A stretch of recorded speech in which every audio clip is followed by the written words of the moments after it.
Assalamualaikum warahmatullahi wabarakatuh. Hai semuanya. Nah, di video kali ini kita akan membahas materi bab 4 yaitu mikrotik tentang alamat IP address dan juga subnetting outline. Nah, oke teman-teman, di materi kali ini kita akan membahas mengenai pengenalan IP address dan subnetting, yang kedua IP public dan IP privat, yang ketiga kelas full dan kelas C dan lain sebagainya. Nah, oke teman-teman, di materi pertama kita akan membahas mengenai pengenalan IP address dan juga subnetting. Nah, oke teman-teman. Nah, jadi untuk pengenalan IP address dan subnetting di sini ketika suatu perangkat ingin terhubung ke perangkat lainnya, baik itu secara wireless maupun wired, teman-teman tentu saja memerlukan identitas atau nama pada setiap perangkatnya. Nah, identitas tersebutlah yang dinamakan sebagai IP address ya teman-teman. Jadi di sini untuk contoh IP address adalah ini ya teman-teman, seperti ini. Nah, ketika di sini ada dua device ingin saling terhubung harus memiliki nama unik ya teman-teman atau identitas yang disebut dengan IP address. Nah, untuk IP yang tersedia saat ini terdapat dua versi ya teman-teman, yaitu versi 4 dan juga versi 6. Nah, di versi 4 itu penulisnya dalam bentuk octet ya teman-teman, yang setiap octetnya itu terdiri dari 8 byte ya teman-teman. Nah, jika jumlah total itu ada 32 byte, nah kita ibaratkan XX ini menjadi 8.8.8.8. Jadi 32 byte ya teman-teman. Nah, angka pada setiap oktetnya itu merupakan angka desimal ya dari 0 sampai ke 25 ya teman-teman. Nah, jadi di sini terdapat contohnya yaitu 192.168.1.1. Nah, ini itu merupakan contoh dari angka desimal dari 0 sampai 255. Nah, pada internet protokol ini kita akan sering mendengar berbagai macam istilah yang seperti prefix subnet mas ya teman-teman, ataupun IP network, IP broadcast, dan lain sebagainya. Nah, untuk penulisan IP address versi 4 ini, yang benar itu perlu prefix ya teman-teman. Nah, jadi prefix itu adalah slash. Nah, di sini ini kan IP yang di belakangnya itu terdapat slash 24. Nah, itulah yang dinamakan prefix. Nah, di sini untuk bisa slash 24 ataupun slash 25 dan lain sebagainya. Nah, kita akan pelajari ya teman-teman, untuk prefix ini berhubungan dengan proses subnetting. Nah, jika untuk mikrotik itu kita bisa menggunakan penyebutan atau istilah dengan prefix, sedangkan untuk kita belajar dengan Cisco itu penyebutan prefix itu bukan prefix ya teman-teman, tetapi subnet mask. Jadi tujuannya itu sama tetapi istilahnya sedikit berbeda ya teman-teman. Nah, jadi prefix atau subnetmas itu menunjukkan jumlah IP yang kita bisa gunakan. Nah, di sini ketika bisa ambil contoh untuk slash 24 ini, itu yang dapat digunakan adalah 256 IP ya teman-teman. Jadi nantinya jika slash-nya itu bukan slash 24, maka nanti kita bisa hitung berapa IP yang dapat kita gunakan. Nah, di sini untuk mengenai beberapa si prefix yang sesuai itu kita akan menggunakan proses subnetting ya teman-teman, yaitu metode yang digunakan untuk menentukan prefix. Berapa yang paling sesuai untuk digunakan ya teman-teman. Nah, oke teman-teman, nah di sini dalam satu jaringan itu memiliki 6 PC. Nah, di sini ketika tidak tahu IP berapa sih yang dapat kita gunakan dalam satu jaringan ini yang memiliki 6 PC, misalnya di sini kita akan menggunakan slash 24 ya teman-teman. Nah, itu terlalu banyak karena slash 24 itu IP yang tersedia 256 ya teman-teman. Sedangkan kita hanya perlu 6 IP saja. Nah, jadi jika menggunakan slash 24 itu maka akan membazir ya teman-teman, karena slash 24 itu menyediakan 256 IP saja. Nah, sekarang kita hanya membutuhkan 6 IP saja. Nah, jadi untuk slash atau prefix yang sesuai untuk 6 PC ini adalah prefix yang tepat adalah slash 29 ya teman-teman. Karena slash 29 itu menyediakan 8 IP address saja. Nah, jadi nanti sisa 2 ya teman-teman. Jadi untuk membahas jadi itu tidak membazir. Nah, seperti yang disediakan slash 24 ini. Nah, jadi kesimpulannya prefix yang sesuai untuk 6 komputer ini dalam satu jaringan itu agar nantinya dapat saling berkomunikasi itu menggunakan prefix slash 29 ya teman-teman, karena slash 29 itu menyediakan 8 IP address ya teman-teman. Nah, oke teman-teman, di sini kita akan melanjutkan mengenai yaitu pengertian dari IP publik dan juga IP privat. Oke teman-teman, nah jadi untuk IP privat dan juga IP public, singkatan dari IP public merupakan IP yang digunakan di internet dan juga bisa diakses dari mana saja. Nah jadi misalnya kalian ingin mengakses facebook.com maupun youtube.com dan lain sebagainya, secara tidak sadar kalian itu menggunakan IP public ya teman-teman. Nah, jadi kalian untuk mengakses YouTube.com itu sama saja seperti kalian mengakses IP public ya teman-teman. Nah, kuncinya itu asalkan device kalian itu koneksi oleh internet. Nah, jadi di sini untuk IP itu sendiri kita akan memfokuskan pada pembahasan IPv4 ya teman-teman. Nah, jadi untuk IPv4 itu dibagi menjadi dua, yaitu IP privat dan juga IP public ya teman-teman.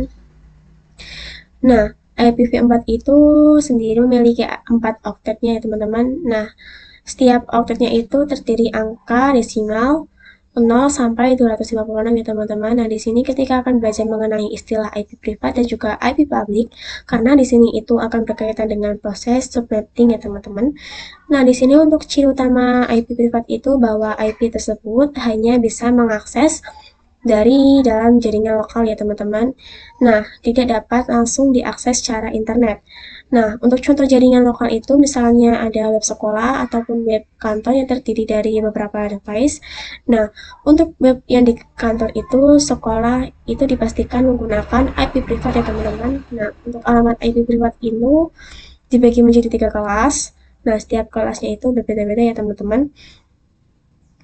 Nah, setiap kelasnya itu didefinisikan range-nya, teman-teman, ada berapa sampai berapa. Nah, jadi IP privat itu nanti dibagi menjadi 3 kelas, yaitu kelas A, kelas B, dan juga kelas C. Nah, pada IP privat ini tidak dapat secara langsung diakses oleh internet ya teman-teman, karena merupakan bagian penting dari network address translation ya teman-teman, atau yang sering disebut dengan NAT.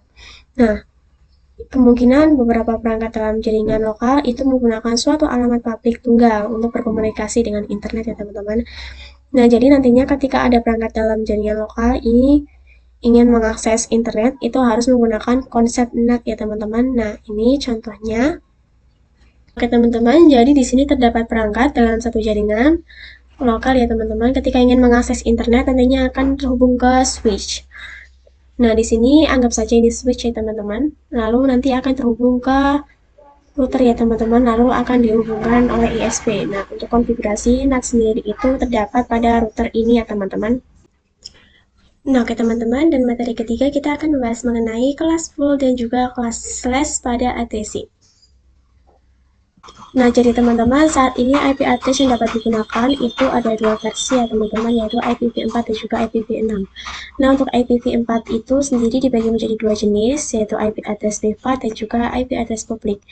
Nah, oke teman-teman, jadi di sini untuk IP address privat dan juga publik itu diklasifikasikan menjadi 5 kelas ya teman-teman, yaitu ada kelas A, B, C, D, E. Tapi kelas D sama E itu tidak digunakan ya teman-teman, karena ini digunakan untuk uji coba saja. Nah, jadi yang digunakan itu kelas A, B, dan C. Nah, jadi pada kelas ini sudah ditentukan untuk kelas A itu range-nya berapa sampai berapa, lalu untuk kelas B juga sama ya teman-teman. Nah, misalnya untuk kelas B itu yaitu 128 sampai 191. Nah, di sini untuk tabel atau kelas pada IP address privat itu sama saja dengan tabel IP address privat dan juga public. Tetapi ini lebih spesifik ya teman-teman. Jadi untuk D dan juga E itu tidak dicantumkan. Yang dicantumkan itu hanya kelas A, B, dan C.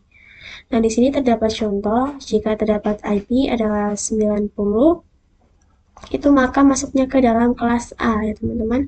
Untuk 0 sampai 127 untuk range-nya. Nah, di sini jika menggunakan IP 10 sampai 10.100 itu juga maka menggunakan IP kelas A. Sedangkan untuk 188 itu maka menggunakan IP dengan kelas 128 ya teman-teman. Nah, di sini juga terdapat penamaan yaitu CDR. CDR itu sama saja dengan prefix atau subnet mask ya teman-teman, yaitu fungsinya itu menentukan jumlah IP berapa sih yang dapat digunakan. Nah, seperti di video sebelumnya itu prefix itu berhubung berhubungan dengan mikrotik atau istilah yang digunakan dalam bidang mikrotik. Nah, sedangkan untuk subnetmas itu digunakan dalam bidang Cisco, ya teman-teman. Ketika kalian belajar Cisco, maka menggunakan istilah subnetmas. Nah, jadi untuk mengetahui berapa sih perfectnya atau subnetmasnya, itu akan dibahas di materi subnetting, ya teman-teman. Nah, di sini untuk IP privat, di sini misalnya saya memiliki contoh. Oke teman-teman, nah jadi di sini misalnya saya memiliki 200 host, lalu di sini dalam satu jaringan maka saya memiliki 200 IP address. Nah, berapa sih prefix yang sesuai untuk digunakan dalam 200 host ini? Jika kita menggunakan prefix slash 8, di sini kita bisa lihat untuk prefix slash 8 itu IP yang paling digunakan yaitu 16 juta lebih. Nah, sedangkan kita perlu 200 IP saja ya teman-teman. Jadi berapa sih prefix yang dapat digunakan atau yang sesuai dengan 200 host ini? Nah, jadi untuk prefix yang sesuai itu menggunakan slash 24 ya teman-teman, yaitu jumlah hostnya itu sekitar 256 host.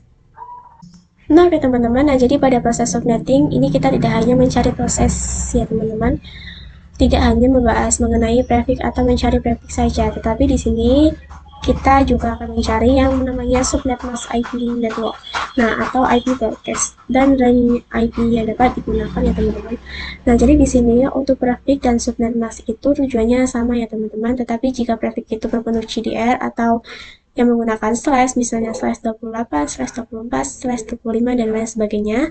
Tetapi jika subnet mask itu berbentuk octet, teman-teman. Nah, di sini untuk pengertian dari IP network itu adalah tanda alamat pada suatu jaringan LAN. Lalu untuk IP broadcast itu alamat IP yang digunakan untuk melakukan pengiriman informasi ke host yang ada pada jaringan LAN tersebut ya teman-teman. Nah, di sini untuk range IP itu adalah range IP yang digunakan berapa sih sampai berapa IP yang dapat digunakan ya teman-teman.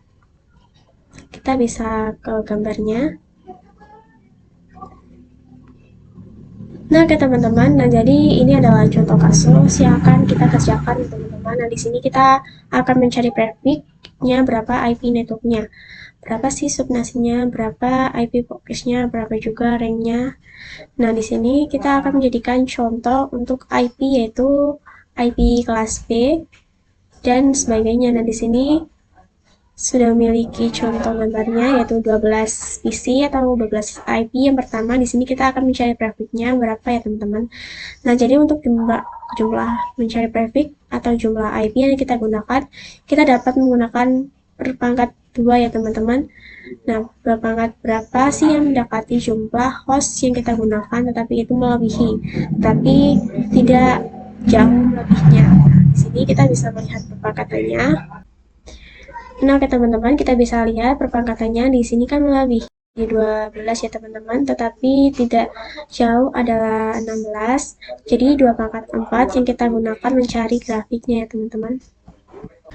Nah, oke teman-teman, nah di sini untuk angka 4 yang berpangkatan ini itu digunakan sebagai pengurangan untuk mencari grafik ya teman-teman. Jadi rumusnya yaitu 32 kali angka perpangkatan yaitu menghasilkan 12 tadi yaitu angka 4. Nah, jadi 32 dikurangi 4 adalah 28 ya teman-teman. Jadi praktiknya adalah slash 28. Nah, selanjutnya kita akan mencari yaitu jumlah total yang dapat digunakan ya teman-teman. Nah, di sini kita ambil contoh. Tadi saya ambil contoh yaitu yang kelas B. Nah, di sini kita ambil contoh. Tadi saya ambil contoh yang kelas B yaitu 172.16.10.x. Nah, di sini kita akan fokus pada angka akhirnya lalu menggunakan prefix yaitu slash 28 ya teman-teman. Nah, untuk mencari total IP di sini rumusnya yaitu kita akan menggunakan angka 2. Lalu di sini untuk 32 dan juga 28 itu kita akan disediakan berpangkatan. Jadi 2 pangkat 32 dikurangi 28 hasilnya yaitu 16. Nah, di sini kenapa hasilnya 16? Karena 2 pangkat 32 kurangi 28 hasilnya itu kan 2 pangkat 4. dan hasil dari 2 pangkat 4 yaitu 16. Nah, jadi total IP yang digunakan adalah 16. Nah, kita akan lanjut untuk subnet masknya ya teman-teman. Nah, di sini kita akan mencari subnet mask. Nah, untuk rumus subnet mask adalah 256. Kenapa kita menggunakan 256? Karena jumlah IP address itu 256 ya teman-teman. Jadi 256 dikurangi dengan total IP yaitu 16. Jadi 256 dikurangi 16 yaitu hasilnya 240. Nah, jadi di sini untuk subnet mask yang dapat kita dihasilkan adalah 255.255.255.240 ya teman-teman. Nah, di sini kita akan selanjutnya kita akan mencari untuk IP network dan juga IP broadcast-nya ya teman-teman. Nah, di sini untuk IP network itu dapat disandingkan dengan IP broadcast ya teman-teman. Nah, di sini saya sudah mencarinya. Jadi untuk IP network itu pasti dimulai dengan angka 0 ya teman-teman. Lalu untuk 16, ini jumlah IP. Nah, setelah itu jumlah IP kan 16 ya teman-teman. Jadi 16 ditambah 16 sama dengan hasilnya itu 32. Lalu 32 ditambah lagi dengan total IP adalah 16, jadi 48 ya teman-teman. Nah, untuk IP broadcast itu hasil dari IP network dikurangi 1. Jadi 16 dikurangi 1 sama dengan 15. Lalu 32 dikurangi 1 sama dengan 31. Lalu 48 dikurangi 1 hasilnya adalah 47. Nah, di sini blok subnet adalah 0 dan 15 ya teman-teman. Jadi 0 dan 15 ini dinamakan blok subnet pertama. Lalu 16 dan 31 itu dinamakan blok subnet yang kedua. Lalu 32 dan 47 itu dinamakan blok subnet yang ketiga. Nah, di sini selanjutnya kita akan mencari rank ya teman-teman. Misalnya menggunakan blok subnet.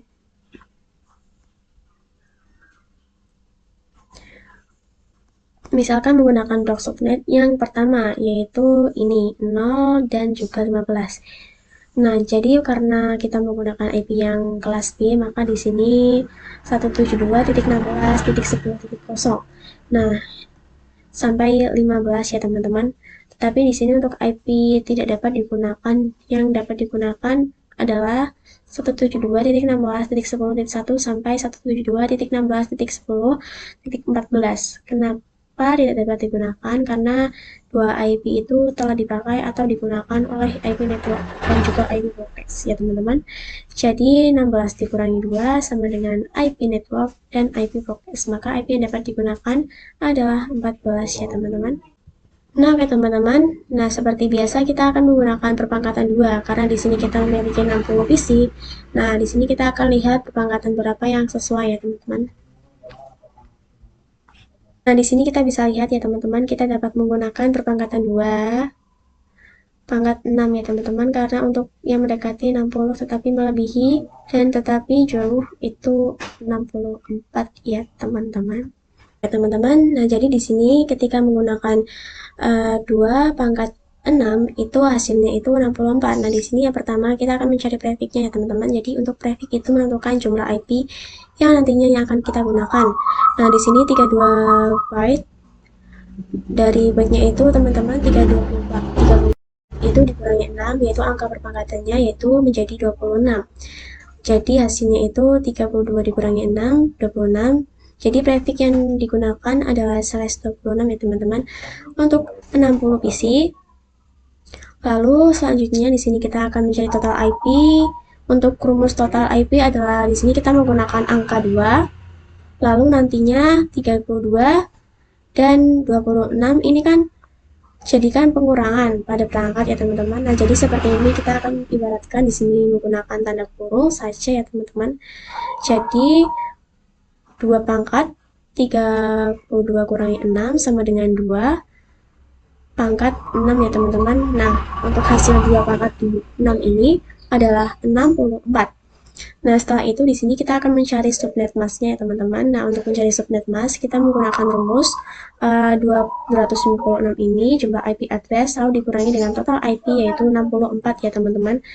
Jadi 256 dikurangi 24 hasilnya adalah 194 ya teman-teman.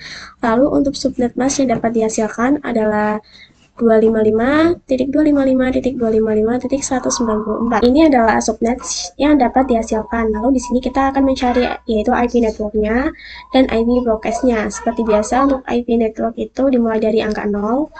Di sini kita bisa langsung saja 0, lalu jumlah IP adalah 64. Berarti 64 tambah 64 jadinya 128. Jadi 128 tambah 64 adalah 192 ya teman-teman. Lalu untuk IP broadcastnya itu pasti dikurangi 1, jadi 64 dikurangi 1 sama dengan 23, lalu 128 dikurangi 1 sama dengan 127, lalu untuk 192 dikurangi 1 adalah 191. Nah, di sini kita bisa mencari ranknya. Nah, untuk rank IP-nya adalah karena di sini kita menggunakan kelas A, maka IP-nya yaitu 10.1.1.65. Ya teman-teman, sampai 10.1.1.126. Nah, jadi IP yang dapat digunakan adalah 62 IP ya teman-teman, dari total IP 64 dikurangi 2, yaitu untuk IP network dan juga IP broadcast. Jadi yang dapat digunakan adalah 62 IP untuk 60 PC ya teman-teman. Nah, oke teman-teman, jadi di sini untuk latihan soal yang ketiga, di sini untuk terdapat 100 host ya teman-teman. Nah, di sini saya memiliki 100 PC atau 100 host. Seperti biasa, kita akan mencari prefixnya dan lain sebagainya, teman-teman. Nah, di sini kita akan menggunakan IP yang kelas C, teman-teman, yang 192.168 dan lain sebagainya. Seperti biasa, untuk 100 PC akan menggunakan perpangkatan 2. Nah, jadi angka 2 pangkat 7 sama dengan 128. Lalu yang pertama seperti biasa kita akan mencari prefix ya teman-teman. Untuk prefixnya itu 32 byte. Jadi 32 dikurangi pangkat 7 ya teman-teman. Yaitu hasilnya 25, maka prefix yang digunakan atau yang sesuai untuk 100 PC adalah /25. Lalu selanjutnya kita akan mencari total IP ya teman-teman. Nah, di sini untuk mencari total IP yaitu kita akan menggunakan angka 2 lalu 32 dan juga 25. Kita akan jadikan ini pengurangan pada perpangkatan ya teman-teman. Nah, jadi totalnya IP 2 pangkatnya yaitu 32 dikurangi 25. Kita akan jadikan perpangkatan pengurangan. Nah, jadi 2 pangkat 32 dikurangi 25 itu hasilnya itu pangkat 7 ya teman-teman. Nah, hasil dari pangkat 7 ini menjadi 128. Nah, di sini kita bisa mencari subnet masknya ya teman-teman. Nah, di sini untuk subnet mask adalah total IP address yaitu 256 dikurangi total IP yaitu 128. Jadi hasilnya itu 128 ya teman-teman. Nah, di sini karena kita menggunakan, nah kita bisa lihat prefix ya teman-teman. Nah, di sini kita bisa menggunakan /25. Nah, /25 itu termasuk dalam kelas C ya teman-teman. Nah, jadi di sini kita bisa fokuskan pada oktet di belakang paling belakangnya teman-teman. Nah, jadi untuk subnet masknya itu dapat dihasilkan adalah 255.255.255.128. Nah, kita bisa ibaratkan seperti 192.168.1.x. Nah, untuk mencari subnet mask pada kelas C, yang kita bisa menggunakan /25 ya teman-teman, termasuk dalam kelas C. Nah, kita akan fokuskan pada angka paling belakangnya ya teman-teman. Seperti ini, ya kita bisa langsung lanjut saja untuk mencari IP network dan juga IP broadcast-nya. Seperti biasa untuk IP network yang kita mulai dari angka 0. Nah, di sini untuk angka 0 kita akan ditambahkan dengan jumlah IP yang tadi kita jumlah ya teman-teman, yaitu 128 ditambah 128, maka hasilnya itu 256. Nah, di sini sudah mentok ya teman-teman, karena jumlah IP pada 296 itu jadi sudah sampai segini saja. Lalu untuk IP broadcast ada kita bisa kurangi juga dari IP network dikurangi 1, jadi IP networknya 128 dikurangi 1 sama dengan 127. Lalu untuk 256 dikurangi 1 menjadi 255. Nah, di sini kita akan mencari ranknya ya teman-teman. Nah, jadi untuk rank IP network itu dan juga IP broadcast itu sama ya teman-teman. Jadi untuk 192.168.1.1 sampai ke 192.168.1.1 126 itu adalah rank IP yang dapat digunakan untuk network dan juga IP broadcast-nya. Jadi 128 dikurangi IP network dan IP broadcast, maka IP yang dapat digunakan adalah 126 ya teman-teman. Nah, untuk 100 PC ini. Nah, jadi pada video sebelumnya, blok subnet itu diibaratkan seperti ruangan ya teman-teman. Jadi di sini terdapat blok subnet 1, blok subnet 2, dan juga blok subnet 3. Nah, jadi di sini terdapat contoh IP-nya yaitu 10.10.10.0. Ini termasuk ke blok subnet yang pertama ya teman-teman. Jadi ini ibaratkan seperti ruangan. Maka setiap blok subnet itu default yang tidak bisa saling ngeping atau saling berkomunikasi. Nah, di sini kita bisa lihat konfigurasi atau contohnya, teman-teman. Nah, jadi di sini sebagai contoh untuk IP network dan juga IP broadcast-nya itu kan memiliki blok yang subnet. Di sini kita ibaratkan ini blok subnet yang pertama yaitu 10.10.10.0, blok subnet kedua yaitu blok subnet yang ketiga dan juga blok subnet yang ketiga. Jadi blok subnet pertama itu memiliki lantai 1 ya teman-teman. Untuk blok subnet kedua itu memiliki lantai kedua dan juga blok subnet ketiga itu memiliki lantai ketiga. Jadi misalnya di sini pada lantai 1 itu memiliki device yang blok subnetnya adalah menggunakan blok subnet yang pertama. Maka semua device yang ada pada lantai 1 itu dapat berkomunikasi ya teman-teman karena memiliki blok subnet yang sama ya teman-teman.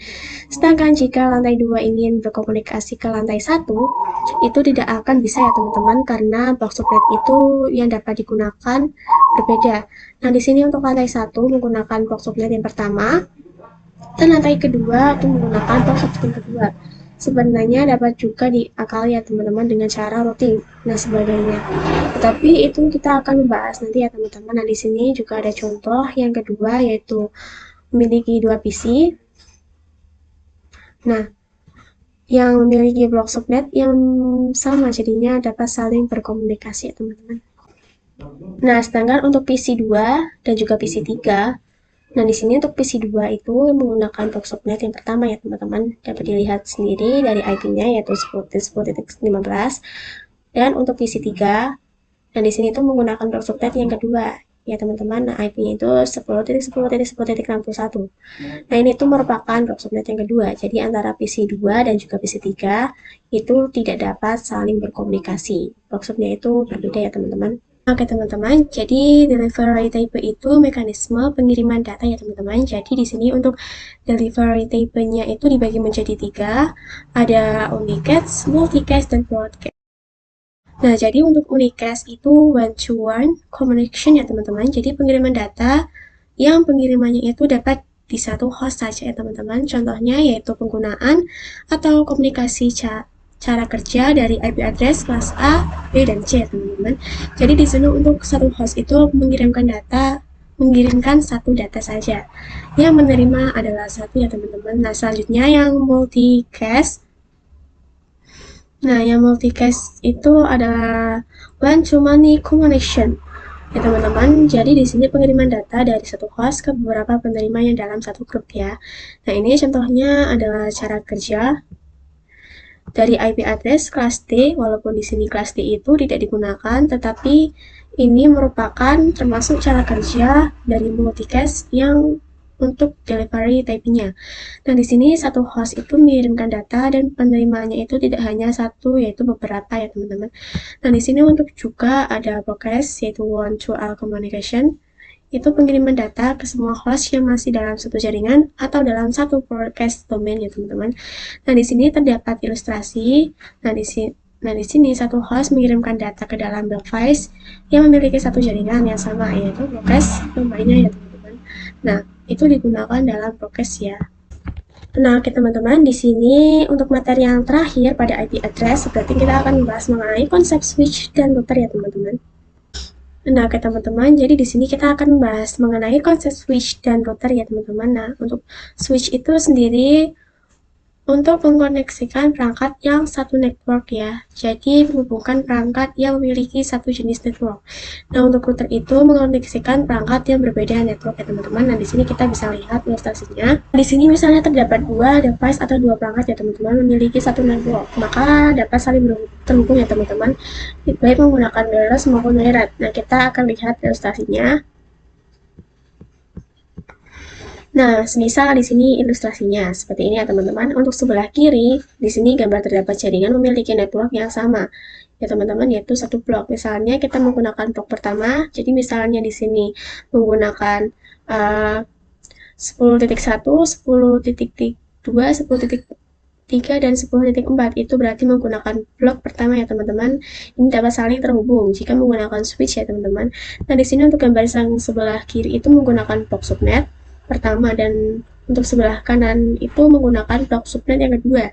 Nah, ini kan jadi beberapa network ya teman-teman. Agar dapat saling berkomunikasi, maka di sini kita akan berikan router ya teman-teman. Ini kita sebut aja router. Dan nantinya itu dapat berkomunikasi melalui router ini ya teman-teman, karena konsep dari router itu mengkoneksikan perangkat atau device yang berbeda network ya teman-teman. Nah, oke teman-teman, di video kali ini sudah selesai. Mohon maaf apabila ada salah kata. Wassalamualaikum warahmatullahi wabarakatuh.